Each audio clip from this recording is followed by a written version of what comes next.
When you're setting goals for your week, there are a lot of things to consider. The first is, what are your monthly goals, or what is your overall goal?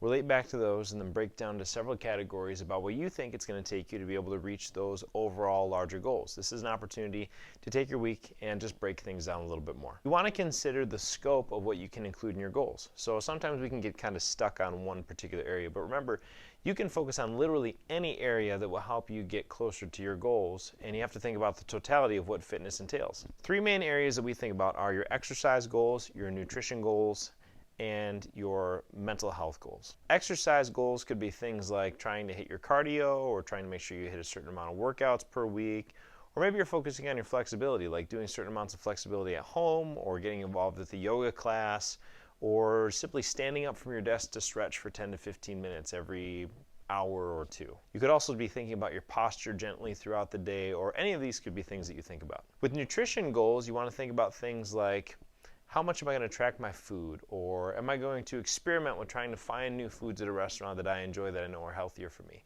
Maybe you'll take on a new challenge, like, you know what, I'm going to go to a birthday party, and just for the sake of doing it, I'm going to try just take a bite of cake and really examine whether or not I actually want it. Maybe it's part of paying attention to your mentality as it comes to food, or making sure that you hit the macro that you've been missing for the last several days. When thinking about your mental health goals, think primarily about different things that you would do to help your body rest and recover. Not just work yourself into the ground over and over, day in and day out. You want to try to find activities that you like that are relaxing, things that you can do that you enjoy, and different activities that actually help you feel recovered and rested. A lot of times when people think about taking a rest day, they think about taking a break from exercise, but taking a rest day is a lot more than that. It's actually time for you to be able to recover from what you're doing, and actually taking the time to really find an activity that helps you feel connected with yourself.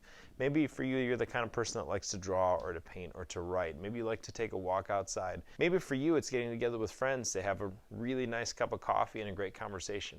Maybe it's taking the time to make sure that you are actually sleeping for 7 hours, or focusing on doing certain things like managing your morning routine or your bedtime routine. All these things play into mental health. Next, you want to think, how much time are you going to spend, or how many days are you going to do these habits? So if your goal is, I don't know, say something like brush your teeth, as an example. You may say, I want to do this morning and night, and I want to accomplish that 7 days a week. If you want to exercise, you're going to say to yourself, you know what, I'm going to accomplish this 3 days out of this week. I'm going to make sure that I get in and I do my exercise according to how I want to. And the last part of this goal setting would be to make sure that you write it down. Pull out a piece of paper, write it down, write out how many days a week you want to accomplish this thing, or how many minutes you want to accumulate throughout the week. And then keep a record. And at the end of the week, make sure that we go back and examine how you did, figure out ways that you can get better.